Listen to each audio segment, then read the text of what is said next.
Here we are once again for Blockbusters Show Season 11. It's 2024, and, well, I thought we'd start this season of Blockbuster Show with a bit of a different kind of video. It'd be no surprise that I've reviewed plenty of different movies on Blockbuster Show throughout the years, so I thought it'd be kind of fun to look back at some of these movies and talk about what's come of them ever since, because some of these movies have gotten reboots, or remakes, or sequels, or spin-offs, or have branched off into other forms of media. I've taken 8 pages worth of notes for all the different franchises we've talked about over the years, so I thought it would be appropriate to go down each and every one of them and just kind of do a bit of an update and give my quick thoughts on what's come of some of these movies in the last few years.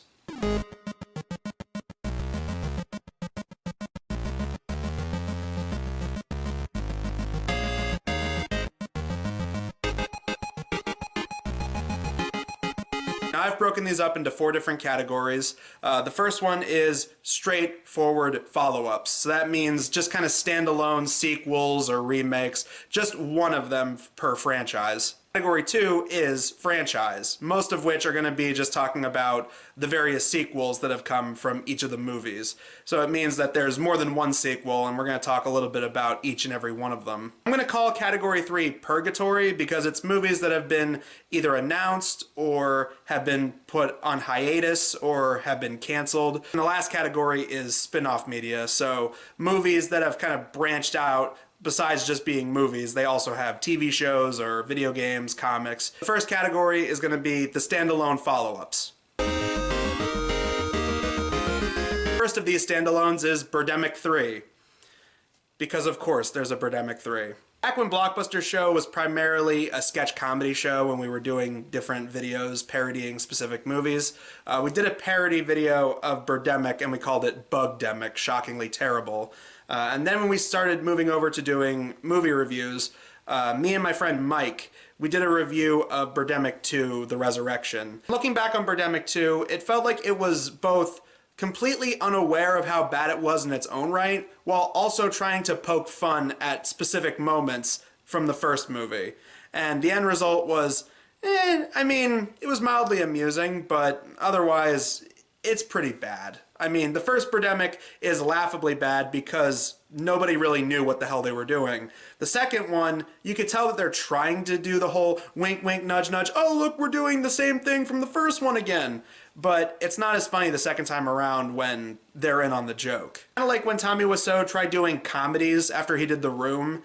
It's like, yeah, it's not as funny because The Room was trying to be so serious, and that's what made it funny. Just like the second one, this is basically just another shittier remake of the first Birdemic, with acting that's even worse, color grading that looks like dog shit, and constant ham-fisted mentions of global warming and the environment. And while that was kind of funny about the first Birdemic because of how weird and out of nowhere it was compared to the rest of the film, that's the entire movie this time. Continuing the running trend of these movies where it takes them forever to actually get to the bird attacks, the birds don't show up until like the last 20-30 minutes of the movie. Like, it's even lamer than the other ones. The gifts that they use for the birds are worse than the ones they used in the first one. Birdemic 2 is certainly not very good. It's not as funny bad as the first Birdemic, but it still had those weird moments where it felt like they were kind of trying to make a legitimate film. You don't get any of that here. And in fact, it feels so disconnected to Birdemic because it feels like they're spending more of their time talking about the environment. And if you want that to be a part of your movie, fine, but it's like, it feels like that whole aspect starts to become increasingly more intrusive as these Birdemic movies go, to the point where it feels like this just was the whole movie. It's just a really shitty romance story between 2 people who can't act and are about as boring as blocks of wood. And they'll just come across people on a dock or on the street or at the beach somewhere and just go, hey, yeah, it's sure getting hot out there. Hey, coronavirus. Oh, yeah, global warming, am I right? The only thing that connects this to the other Birdemic movies is in the last act of the film when the birds actually start attacking. They somehow got the guy that plays Rod to come back, Alan Baugh. He shows up.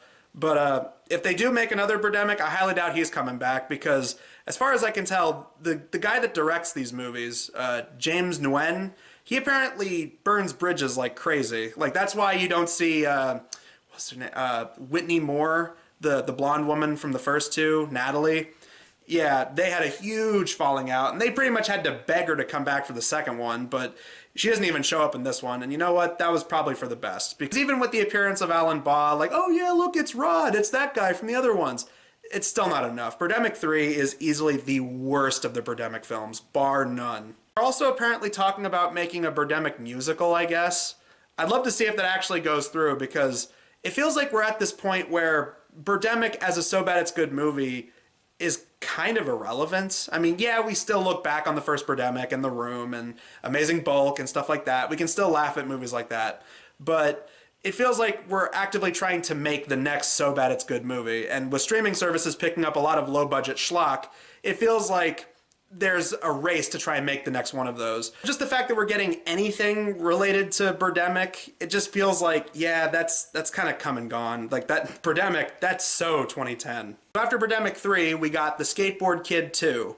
If you don't remember The Skateboard Kid, it was this low-budget family movie put out by Roger Corman's production company, New Concord, and it was about a kid who was put upon, him and his dad, they moved to a new town. It's this small little rinky-dink town in the middle of the desert. The dad falls in love with this lady who owns a junk store, and that junk store is where the kid gets the titular skateboard.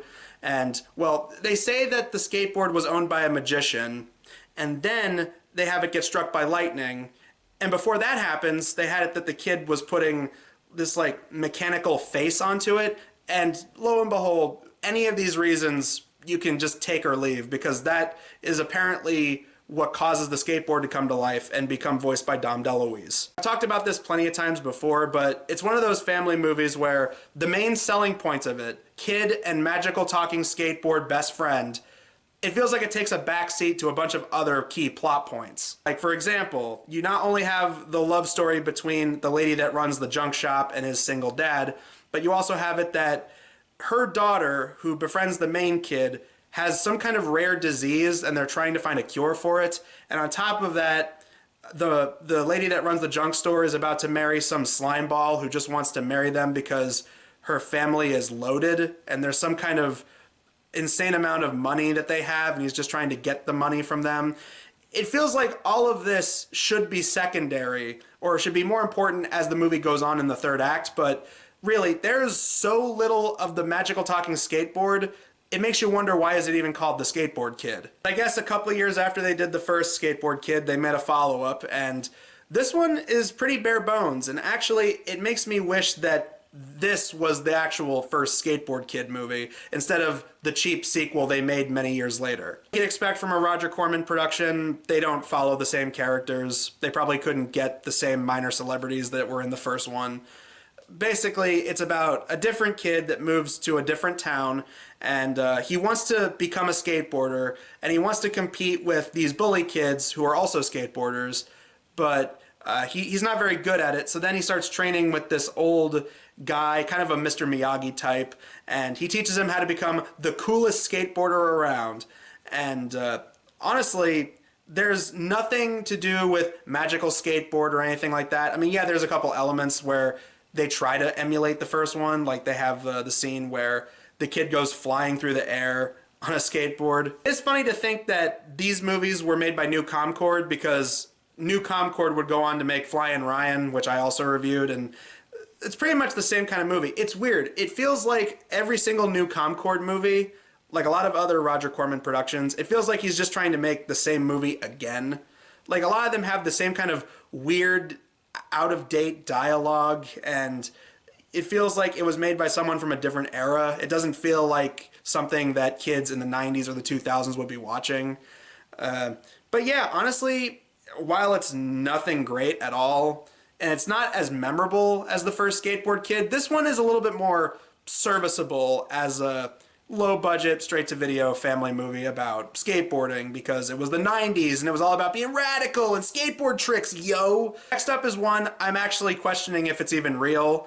After I did my double feature review of Marmaduke 2010 and Quigley, someone let me know that there is in fact a second Quigley movie, but I couldn't find it. It has a page on IMDb, and there is a description and everything listed on Google, but I couldn't find a trailer, I couldn't find a DVD copy, I couldn't find anything about Quigley 2. So, I just wanted to quickly mention it just because it's like, well, I reviewed the first Quigley, and I already reviewed a follow-up to Marmaduke, so I just wanted to let people know that, yeah, apparently there's a second Quigley movie. After that, we have the follow-up to Daddy Day Camp, one of the worst family movies I've ever reviewed, and this follows in another trend that we're familiar with on Blockbusters Show, and that is delayed follow-ups to movies that I don't think anyone was really asking for. I mean, to an extent, I get it. It's low-budget, straight-to-video crap that's just trying to bank on the mild success of the first one that came out. But seriously, who was asking for Cop and a Half 2 or Tooth Fairy 2 or Jingle All the Way 2? It falls into that category. The Bigger, Fatter Liar. It's like, why? Just why? And this is one of them. They apparently made a sequel to Daddy Daycare, and by extension, Daddy Day Camp, and this time it's called Granddaddy Daycare. Here's what I was able to find about this movie. It's on Netflix. It came out in 2019. Danny Trejo is the star of it, and it's put out by Universal Home Video, and they're the ones responsible for a lot of those crappy straight-to-video sequels I mentioned earlier, as well as some other ones. They also did like sequels to Death Race and Kindergarten Cop 2 with Dolph Lundgren.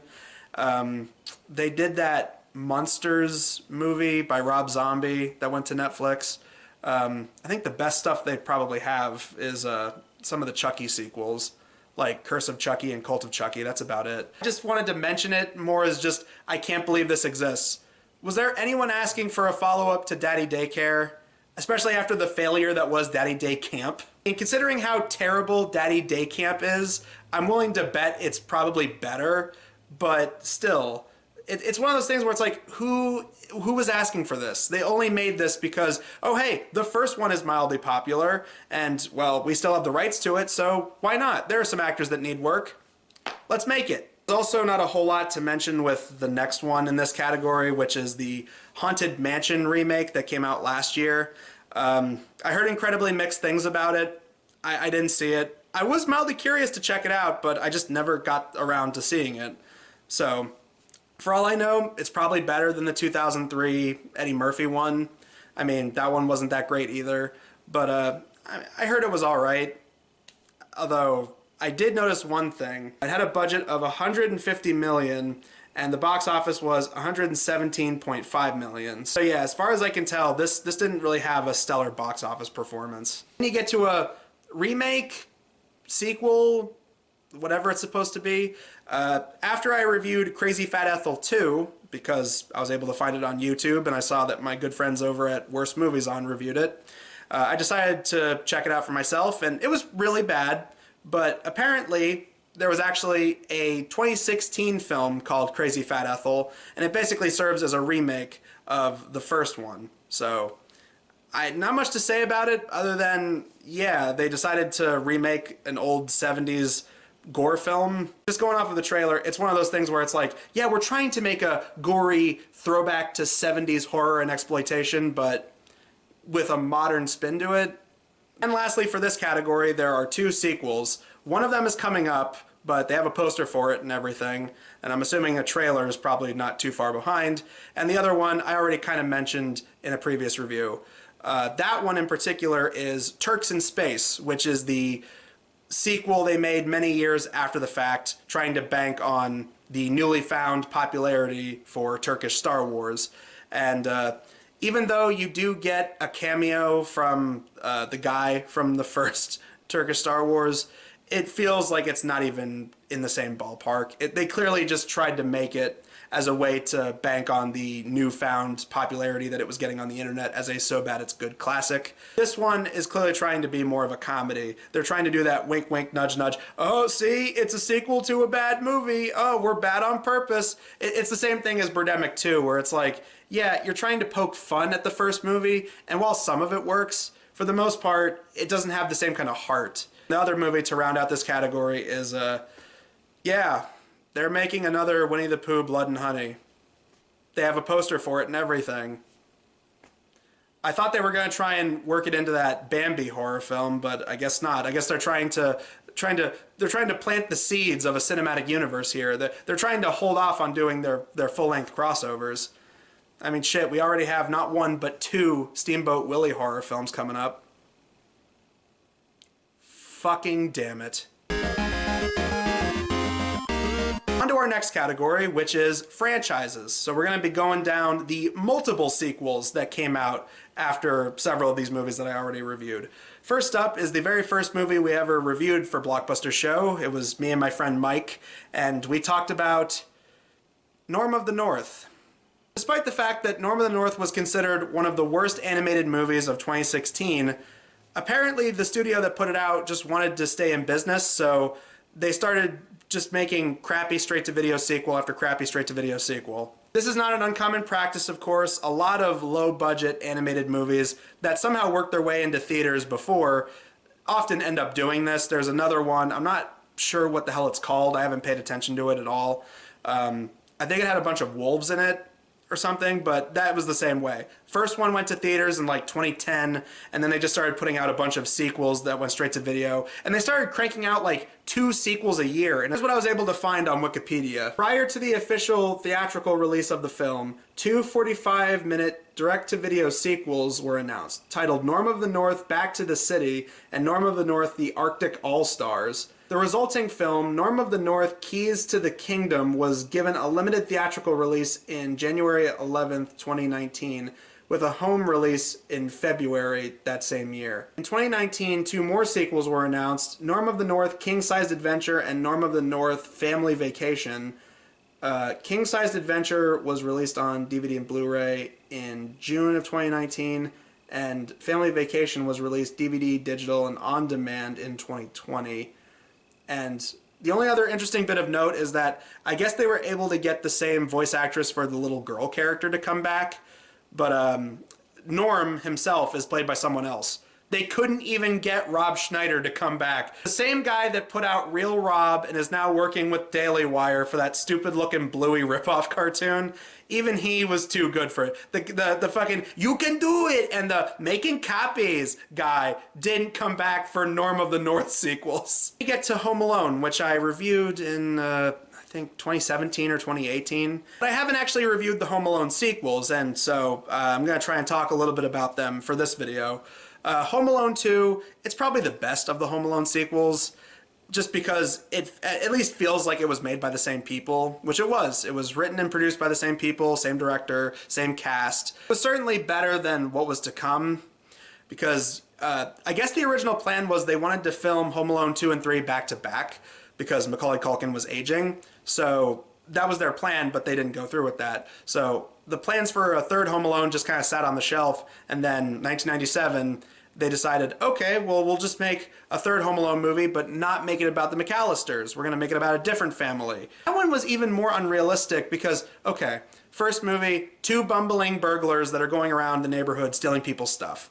This one was about international spies that were trying to get their hands on a microchip that had like nuclear launch codes or some shit. It's 4 criminals, and they're all getting their asses whooped by the kid from Liar Liar. That should have been the nail in the coffin for Home Alone, but then in 2002 they did a straight-to-TV movie, which at the time I actually thought was the worst of the Home Alone films. There's a MediaWiz review of it on Vimeo. I'll try to link it in the description. It was on YouTube before it got taken down for copyright. Thanks, 20th Century Fox. At the time, it was the worst Home Alone movie, bar none.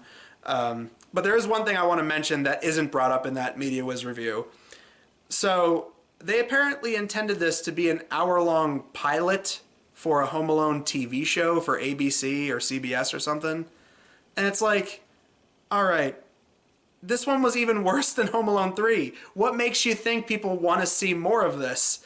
It's like, their one takeaway was, oh, well, people didn't like the third one because it was focusing on different characters. So what was their solution? Make it about the same cast of characters played by shittier actors. And you got fucking French Stewart playing Marv, and he looks more like Harry than Marv. And he has a wife now, played by Missy Pyle. Slapstick was worse, the production was worse. There was like fucking Windows Movie Maker style edits in that movie. They apparently filmed the movie in South Africa, and, you know, that's a very hot area to be filming in. They didn't just do what the first 3 films did and film in Chicago. So their way around this was having characters mention in the dialogue that it's unseasonably warm. Yeah, it's unseasonably warm for winter in Chicago. Yeah, that makes a lot of sense. But like I said, Home Alone 4 was quite possibly the worst of the Home Alone movies for the longest time, and then they decided to make a 5th one. Again, they were going the Home Alone 3 route. It's about a different family altogether. It came out in 2012 for ABC, and I don't remember shit about Home Alone 5, other than, I almost called it Taking Back the House, but no, that's the 4th one. What was this called? Home Alone, The Holiday Heist. That's what it was. The only thing I remember about this film is that it's about a new family that moves into a new house and the kids think that it's haunted in the first act. I vaguely remember that. And the only other thing I can recall was that Malcolm McDowell was in it. That's it. I don't remember shit about Home Alone 5. It's that forgettable. Home Alone 4 is bad, but at least it's memorably bad.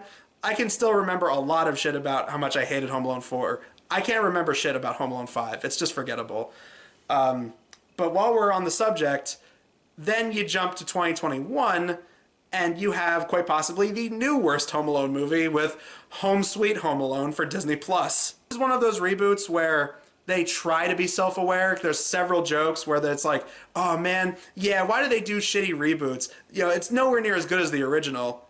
If you have to put that joke about shitty reboots in the middle of your shitty reboot, that's code for you should probably not go ahead and make it.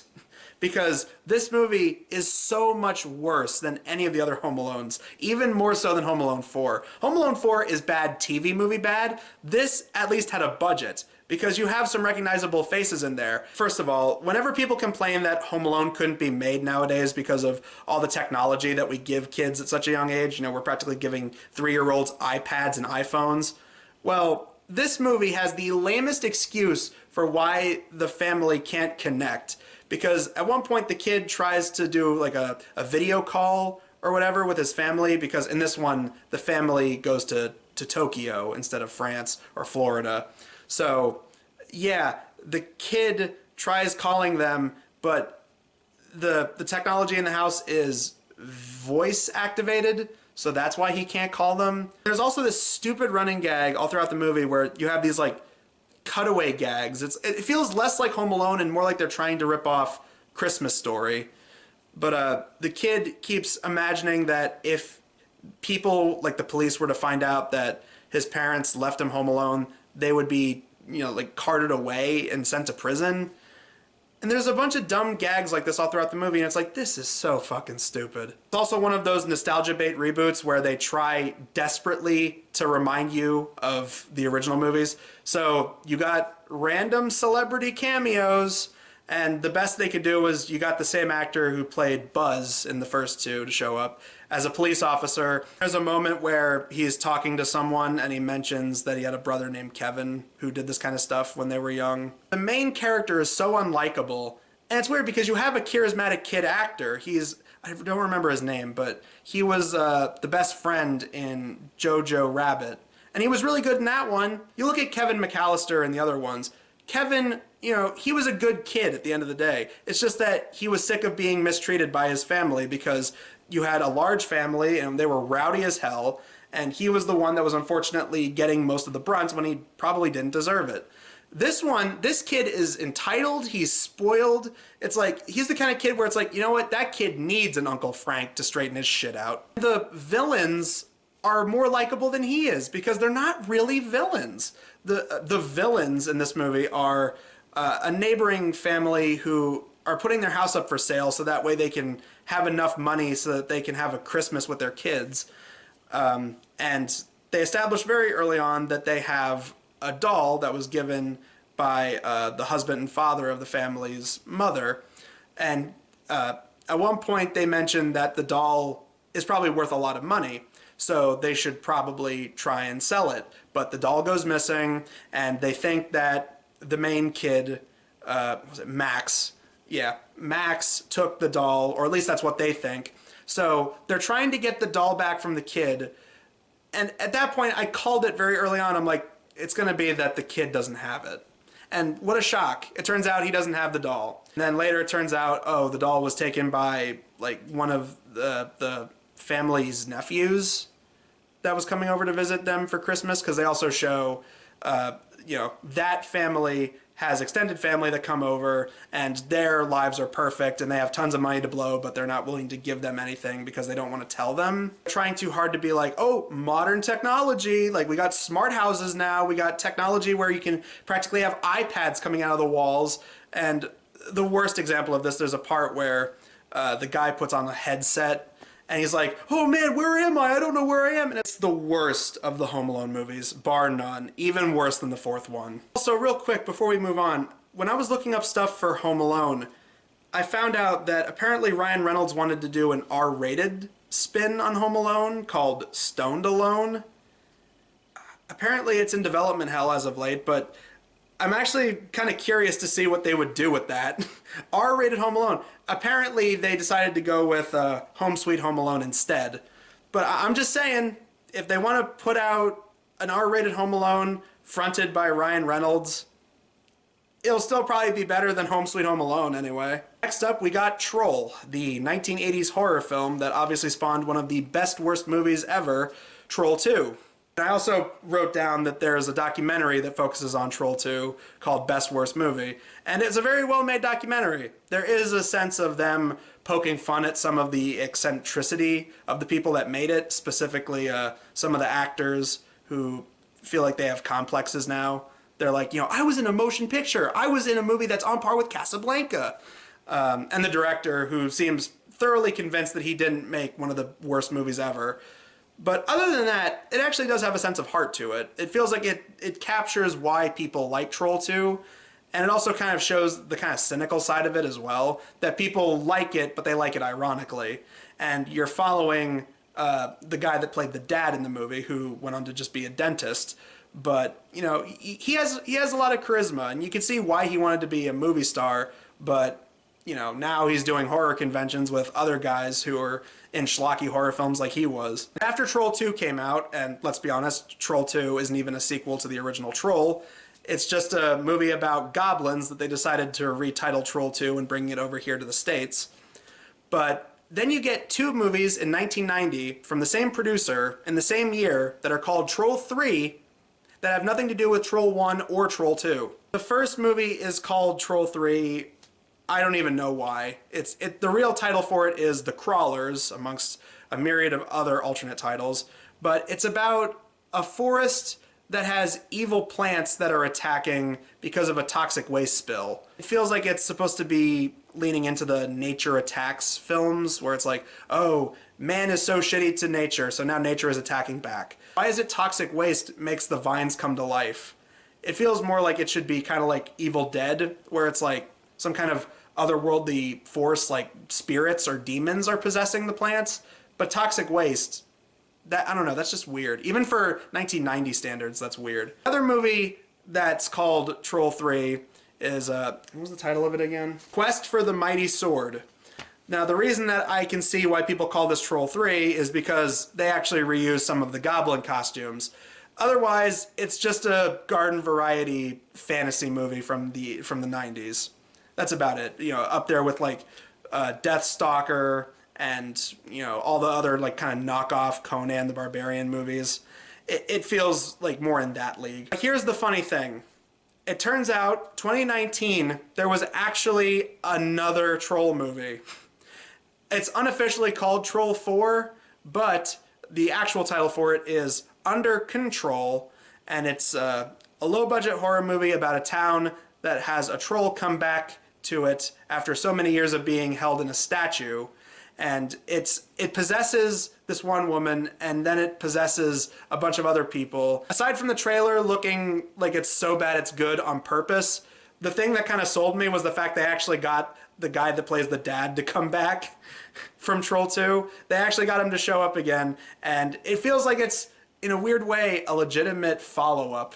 Before we move on to some of the other franchises, I just wanted to mention that, according to Wikipedia, there actually were plans in the early 2000s to try and make a follow-up to the original 1980s Troll movie, but it seems like that's not going to go through, mainly because, well, the main character's name is Harry Potter, and, well, that's you know. Next franchise is Bionicle. I reviewed the first Bionicle movie, and even though it was a straight-to-video animated movie that felt like it had a plot that was lifted straight out of Lord of the Rings, like almost verbatim, it was actually pretty good. I didn't really have any plans on reviewing the Bionicle movie sequels because I hear that they get not as good as they go, but yeah, there's actually a couple of them, so going off of what I was able to find, the second one that came out in 2004, and then the third one came out in 2005, and then they just made a standalone movie in 2009.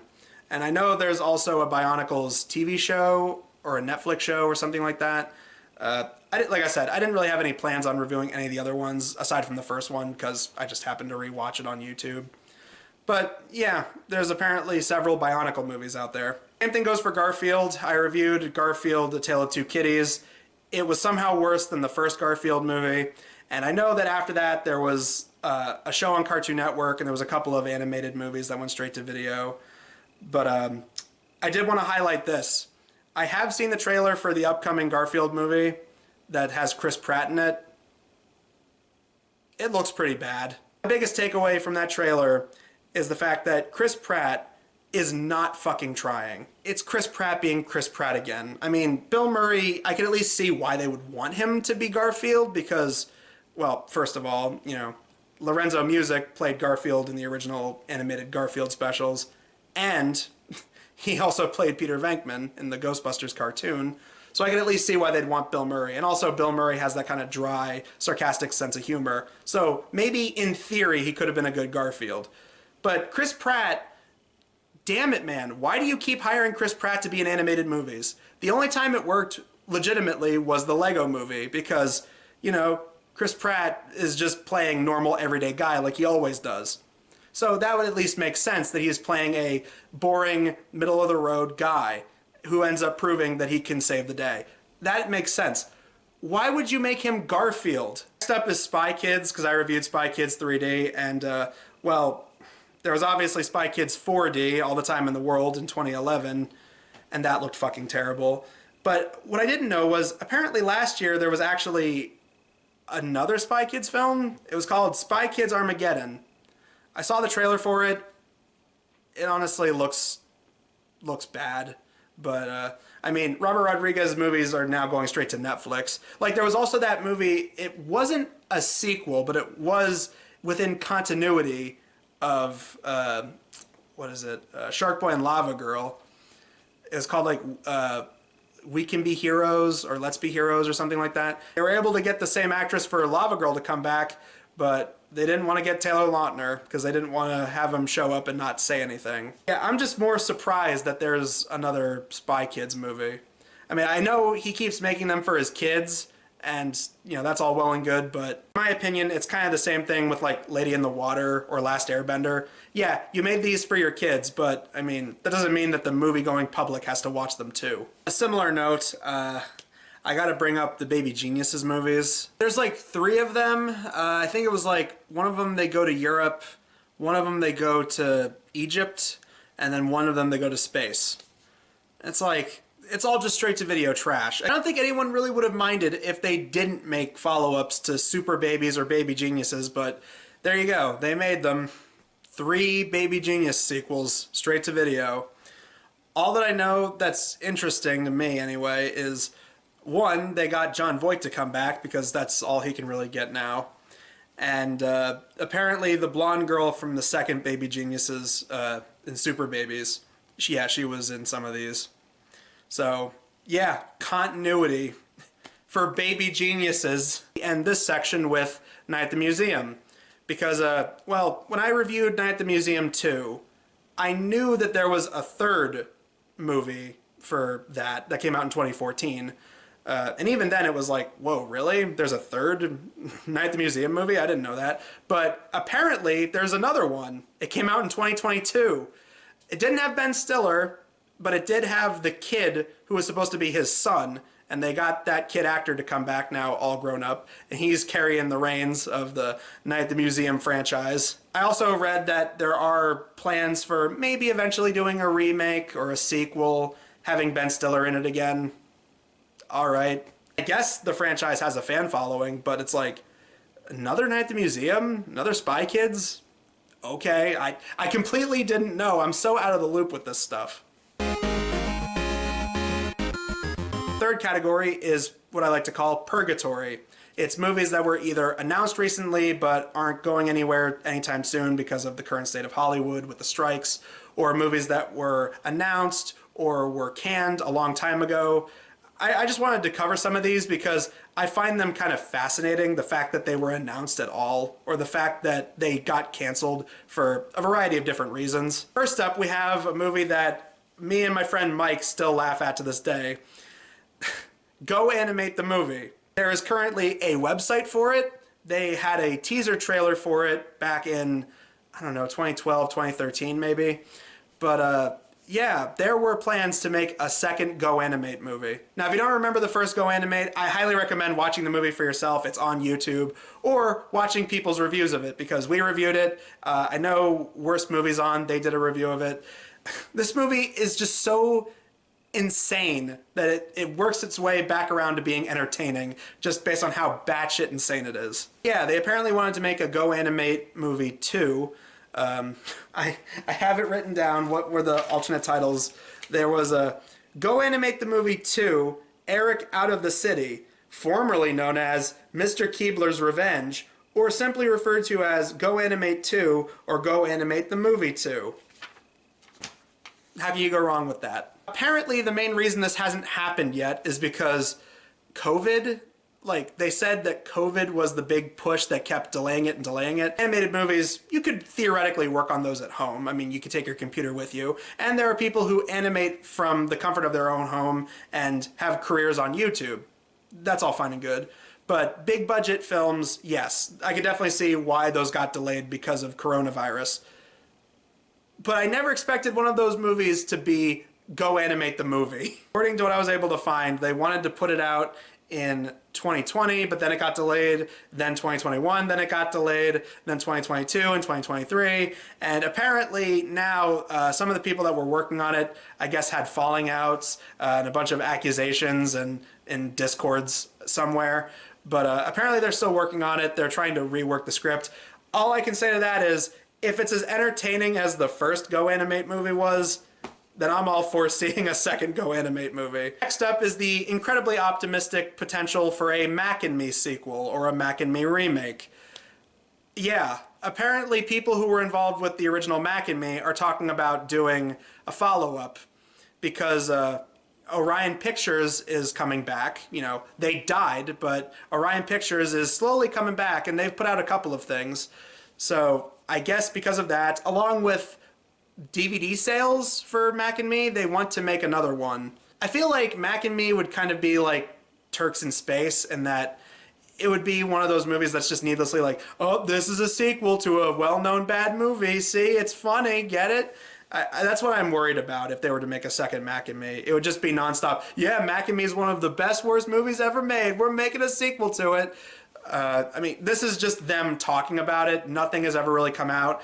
They said they wanted to do this since like the 2000s, but still, I mean, you know, in the current age of nonstop reboots and remakes, I feel like if they were to actually make a follow-up to Mac and Me, it would have that problem of, you know, Birdemic 2 and Turkish Star Wars 2. It would just be nonstop like, this is a sequel to a bad movie. We're in on the joke this time. And it's like, even if you look at Mac and Me as a so bad it's good movie, the constant wink wink nudge nudge factor just gets annoying. Then you get to what they said about Small Soldiers, which I did a really short review on, and I really liked Small Soldiers. It's a movie I grew up with as a kid, and it definitely felt like a Joe Dante movie, because it was. It was one of those kind of kids movies that had a sense of edge to it, you know? There was like moments where they weren't just treating the kid audience like they were idiots. They were making a pretty awesome movie about two different types of toys going to war. There was talk of them trying to make a sequel or some kind of follow-up after the first one. Apparently it was going to be called Toymageddon, and they were debating even having it be a legitimate follow-up or just be its own thing. But they were discussing it as basically it would be just an all-out war going on in a toy factory. So it kind of sounds like the climax to Child's Play 2, but that was going to be the whole film. But it was confirmed that it was going to be a follow-up to Small Soldiers after Disney bought out Fox, because the original was a Fox movie. So once Disney bought Fox, then it was confirmed that it was going to be a follow-up in some way to Small Soldiers, because it was one of the many projects that got scrapped as soon as the merger went through. Now, interestingly enough, you also have canceled plans for a follow-up to the Garbage Pail Kids movie. Now, keep in mind, I said that the Garbage Pail Kids movie was one of the worst movies I've ever reviewed on this show. It's terrible. It's really, really bad. But here's what I was able to find out. Apparently, there were plans in 2012 to make another movie because the original company that made the trading cards for it got bought out by Michael Eisner, of all people. Yeah, Disney's Michael Eisner apparently bought out the company that made the Garbage Pail Kids cards. And he expressed interest in financing a new Garbage Pail Kids movie, but the plans for that got scrapped in 2013 because the idea was just received so negatively. I'm not surprised, considering how much of a failure the original Garbage Pail Kids movie was, but I will say this. In the current age of let's take childhood nostalgic IPs that are all family friendly and make them into scary horror movies, like Banana Splits and Winnie the Pooh and The Grinch, you know what? I think that theoretically a horror movie based on Garbage Pail Kids could actually work, especially considering that's what the original plan was before they decided to rework it and make it a kids movie. If we're going to do this whole era of let's take, nostalgic child-friendly brands and make them into horror films and slasher films, fuck it. Let's do that with Garbage Pail Kids. It would be perfect. That would be the one time I'd be like, yeah, I'm on board with that. I could totally see that working. They apparently announced they want to do an Aragon TV show on Disney Plus at some point, because after all, they're doing it with stuff like Percy Jackson, and they're also talking about revamping Twilight at some point. So I could see why they would want to do that, but apparently the plans for that are at a standstill because of the current strikes that are going on in Hollywood. Apparently there are plans to bring back Alexander, but rebooting it. They want to do it as a different generation. From what I read, they want to do it as like a multi-generational Latino family going on a cross-country road trip. Okay, I mean, the only thing I hope is that it's better than that Primos show that Disney was talking about doing, because if it's in the same vein as that, that is gonna be a fucking nightmare. So before we move on to the last category, I actually remembered I reviewed the 2003 Cat in the Hat movie.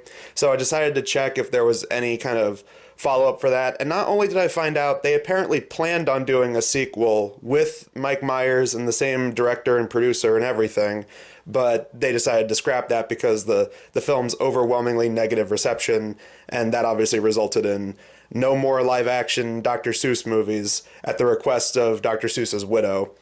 And I guess the idea of an animated Cat in the Hat movie by Illumination has been floating around for a while. And just as of late, it seems like that was bought out by Warner Brothers, which is surprising because I thought Universal were partnered with the Seuss Enterprise, but I guess Warner Brothers finally got the rights to it. They're like, hey, Universal ain't doing it, we'll do it. So who knows? Someday we'll probably see an animated Cat in the Hat movie. Oh, and before I forget, I did review the 2000s Grinch live-action movie, and last year I reviewed The Mean One, and I think the only Grinch feature I still haven't reviewed yet was the 2018 one.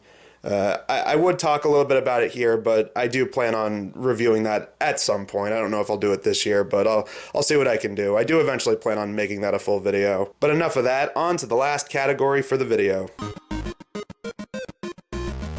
The last category is spin-off media, so this includes stuff like video games and TV shows. First up, we got Killer Clowns from Outer Space, which was the second movie I ever reviewed for Blockbusters Show. First one I ever did on my own. And, well, I think everybody is familiar with the Killer Clowns video game that came out. This is pretty much what a lot of people are calling sort of the proper spiritual successor and unofficial sequel. And from what I was able to see, the game is pretty good. While doing research, I was able to find some interesting facts about Killer Clowns.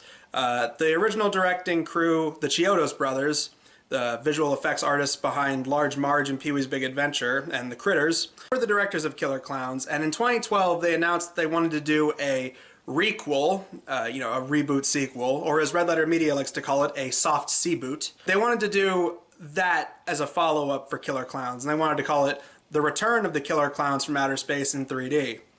I'm assuming they called it that because this was still in the era of post-Avatar, IMAX, everything had to be in 3D. According to them, the plot would have been about Mike, the guy from the first movie, who's now the town drunk, who's talking about evil alien clowns that attacked the town years and years ago, but everyone thinks he's just a crazy old man. Of course, the clowns come back and he has to team up with a team of youngsters, and it's pretty much, like they said, a sequel reboot. It's pretty much redoing a lot of the same elements, but it's also supposed to be within continuity of the first one, instead of just making it a straightforward remake. After years and years of them saying they want to do the movie and constant rewrites, and they pitched that they wanted to make it a trilogy at some point, and obviously the first movie would serve as the first one.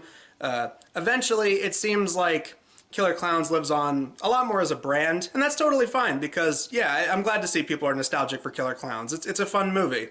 And we got a bunch of action figures. They have an area for it in Universal around Halloween time. Obviously the video game, like I said. And apparently there's talk of them trying to do it as a TV show. So on one hand, I'm okay with because Chucky is really popular, and I haven't kept up with Chucky that much, but from what I've seen, the show is pretty good. What worries me is they say it's going to be for Sci-Fi Channel, and they say they want it to be in the vein of Critters and Tremors, and that just worries me to no end, because it's like, the Tremors sequels are pretty bad, and the last time we saw the Critters, it was in 2019 with a really bad web series and a really terrible movie with Critters Attack. So, yeah, if that's the fate of Killer Clowns, it's going to be on par with that. I don't want that. I think I'm comfortable sticking with the video game as the unofficial sequel. When it comes to spin-off media, there are the two games that I reviewed, which were Plumbers Don't Wear Ties and Night Trap. In the case of Night Trap, we have the 25th anniversary edition. There was a Kickstarter to try and get it like rebooted or have a remake of it or something like that. But yeah, Night Trap currently lives on with a 25th anniversary edition, which is pretty good. And then you got Plumbers Don't Wear Ties, which they announced in, when was this? At E3 2021, they announced that they were going to be releasing Plumbers Don't Wear Ties for the Switch and the PlayStation 4 and 5 and PC. Next one is one I totally forgot I even reviewed, and that is Harry and the Hendersons, which was the Steven Spielberg produced movie about the Bigfoot that befriends a suburban family. Yeah, well, get this, it apparently had a sitcom for 3 seasons too. It was actually longer lasting than I originally thought. But I looked into it.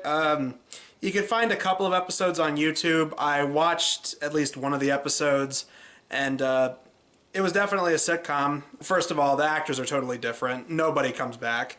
And this time it seems like they live in more of a wooded area than they live in the suburbs like in the movie. From the first episode, it not only was it like, okay, yeah, this is definitely just every garden variety sitcom, but the gimmick here is that they have a Bigfoot living with them. The thing that was floating around in the back of my mind was, didn't this already exist with Alf? I mean, I know Alf is a space alien and this is a Bigfoot, but still, essentially that's the same kind of concept. I read a little bit about the series. I guess like as the show went on, they eventually introduced the idea that that Harry, the Bigfoot, he was eventually like revealed to the public, and the rest of the series from then on is like him trying to readjust to society. Like, now everyone's just perfectly fine with Bigfoot walking around. I guess in one of the later seasons they decided to introduce his love interest. Like there's a girl Sasquatch now, and she lives with them at the house.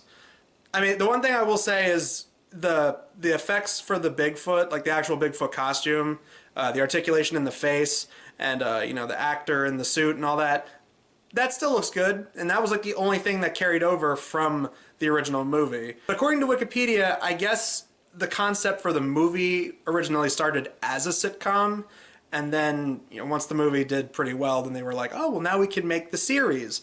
And honestly, I think, if anything, I haven't seen the whole show, so I can't really say.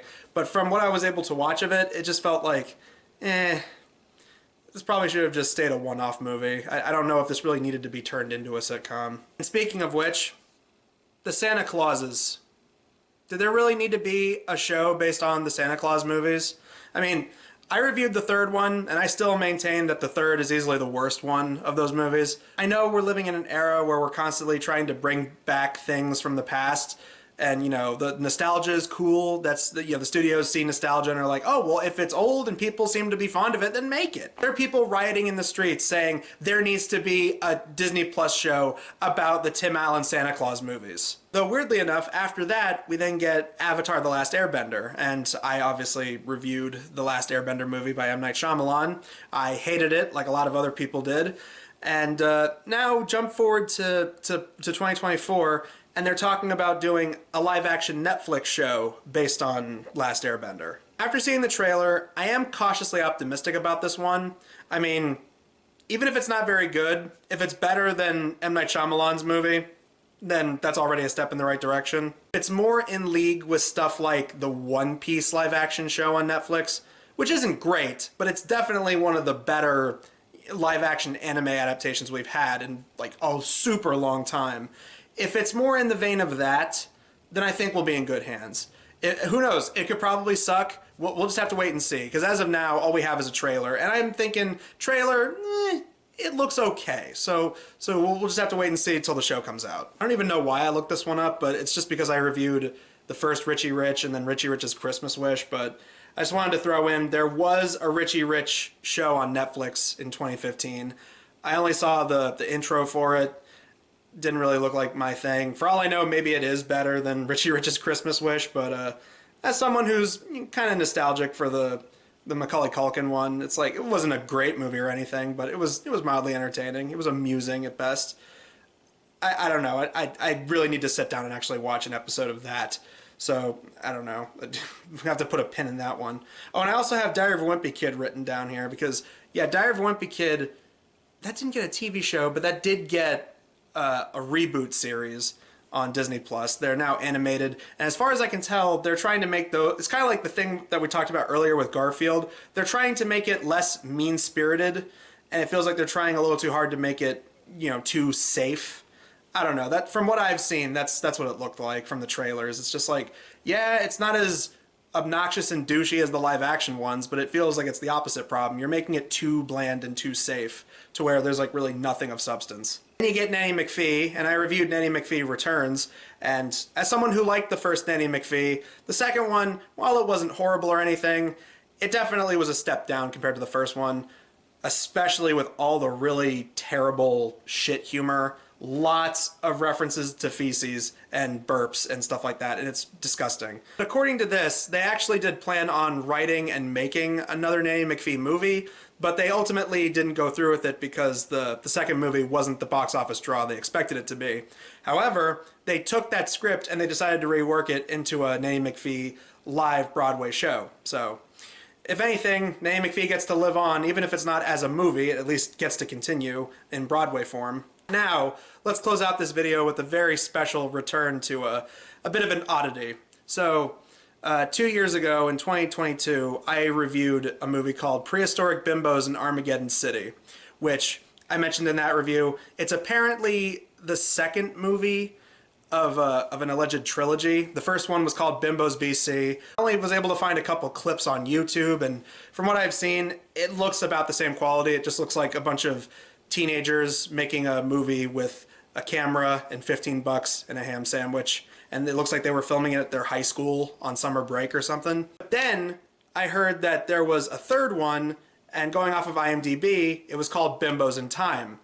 And I couldn't find any clips or anything of Bimbos in Time, but I was able to find the comic book Bimbos in Time, and yes, this is from the same people that made the Bimbo movies. On the back of the comic, there's advertisement for Draculina Comics, which I'm assuming also put out either comic or magazines relating to the company that made the Bimbos movies, because the guy that made the Bimbos movies, Todd Sheets, his name is all over this comic, and in fact, there are several ads for the Bimbos movies as well as some of the other ones, which that was also a featurette at the end of Prehistoric Bimbos. There was like a whole trailer reel of other movies put out by the same studio. So now, in the comic, there's a bunch of ads for their movies as well. Here's the most interesting thing about the comic, right?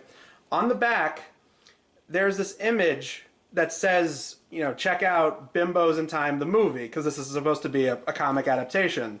But this image is also used for the poster of Prehistoric Bimbos in Armageddon City. So they clearly reused this image. But there is a little image right there at the bottom. I can't really tell if it's from Bimbos BC because I haven't found a full copy of that movie. Can't really say if Bimbos in Time is a movie or not. I couldn't find it. I looked high and low, but I couldn't find anything. Every time I looked up Bimbos in Time movie, I just kept getting redirected to the comic. So I have a theory in that maybe they made this comic as a way to substitute for making a movie. Because considering what happens in this comic, it seems like this would have been a little bit too expensive and a little too pricey for the kind of stuff that they were shooting for. You're not really missing much with this comic. I mean, the entire thing is in black and white. It's one of those old 90s black and white satire comics. But, and just like a lot of those, it's not that funny. And the cover itself looks like it was specifically just sketched with pencils and Crayola markers and crayons. The plot of the comic is you have Thatch, who was the bad guy in the other Bimbos movies. I remember that from Prehistoric Bimbos in Armageddon City. But he teams up with some old woman with a Viking helmet named Ma, and they team up so they can go back in time and try to alter history so that they could take over the world, because they currently live in, you know, a post-apocalypse. And the Bimbos catch wind of this, so they decide they're going to have to go after him to make sure that, you know, the timeline doesn't get even more fucked up than it already is. So it's basically just a bunch of dumbasses traveling through time and making lame jokes. This is like a poor man's version of Bill and Ted. It constantly reminds you of other better things. Like there's a part where they go to medieval times, and you know they're surrounded by King Arthur and his men, and they're fighting off a bunch of evil knights. And if you look in the background of one of the panels, you can see a knight with a missing arm and a missing leg. Oh, it's like Monty Python and the Holy Grail. Unlike Bill and Ted, there's plenty of times where they go to different time periods and they don't take any of the historical figures with them, and you know they tag along and join on their journey. The only person that they take from their time, you know, and they, you know, travel with them all throughout the story, is Elvis Presley. Elvis tags along with them, and they go to, you know, medieval times with King Arthur. They go to the 1800s London, and they save a woman from being attacked by Jack the Ripper. And it turns out this woman is related to Sherlock Holmes. They go to the Wild West, and here's what I'm talking about with the humor. There's a part where they're trying to save a girl who's about to be run over by a train because she's tied to the railroad tracks. And one of the Bimbos ends up getting hit by the train. And, you know, just like in a cartoon, she gets carried away by the front of the train.